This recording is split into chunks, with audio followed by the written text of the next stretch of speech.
Deep in the Pacific Ocean, a massive reservoir of thermal energy is expanding. It's moving upward, pushing dangerous heat toward the surface. This satellite map of the Pacific Ocean shows exactly where that heat is surfacing. The deep red streak highlights the scale of the anomaly. Forecasters calculate a 63% probability this heat will mature into a super El Niño by late 2026. The timing is a serious problem.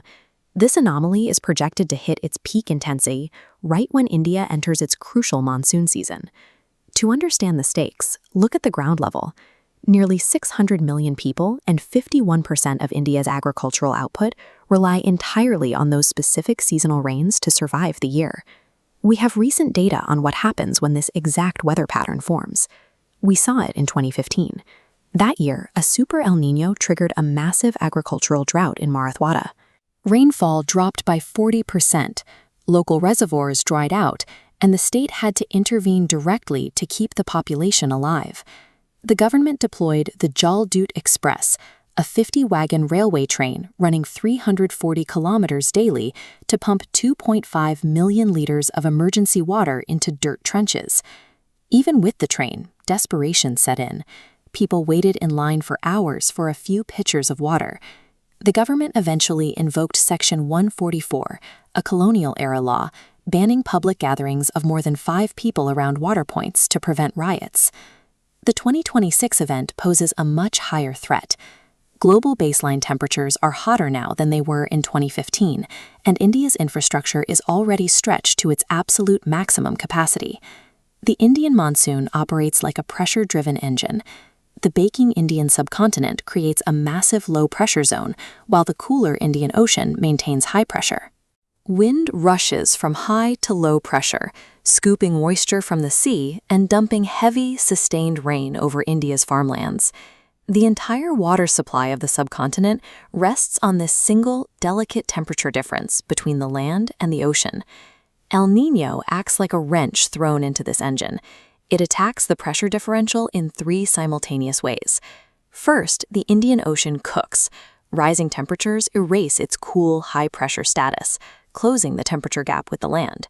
Second, the atmospheric pattern flips, generating a high-pressure block over Indonesia that pushes moisture away. Third, the trade winds die down, drastically dropping incoming moisture. When you erase the pressure difference, build a high-pressure wall, and kill the trade winds, the math is straightforward. The monsoon fails. And that failure cascades down to the ground. The first layer of the cascade hits the farms. Because 51% of India's agricultural land lacks irrigation, a missing monsoon means immediate crop withering and harvest failures. That leads to the second layer, the economy.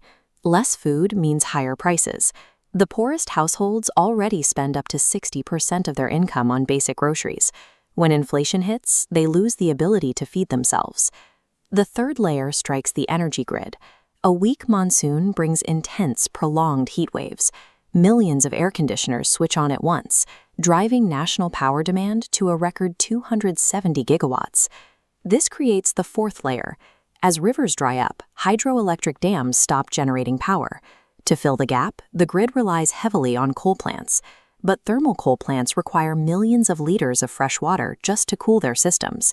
State governments end up with an impossible choice. They have a limited supply of reservoir water. They have to decide whether to release it to farmers to grow food or route it to coal plants to prevent national blackouts. An economy can usually absorb a weather shock if it has a buffer, but right now, India is a sponge that has already soaked up all the water it can hold. Farmers cannot simply drill more bore wells. India already pumps 25% of all groundwater extracted on the planet. The aquifers are severely depleted. At the same time, external supply chains are breaking. The geopolitical blockade in the Strait of Hormuz has stalled massive shipments of crude oil and chemical fertilizers, driving global prices through the roof. India is facing a drought at the exact moment energy and fertilizer imports are critically restricted. The environmental and economic systems have zero slack left. Despite converging threats, India is not facing a repeat of the 1877 famine that killed millions. The state has built-in defense mechanisms. The primary firewall is the Food Corporation of India. They are currently holding 604 lakh tons of wheat and rice in reserve. nearly 3 times the mandatory buffer required for a crisis. There are also meteorological fail-safes. The Indian Ocean dipole could form and offset some drought. But banking on lucky weather is a gamble, not a strategy. The 2026 Super El Niño is a brutal stress test. It proves that to survive a warming planet, India has to urgently untether its economy, workforce, and infrastructure from the seasonal rain.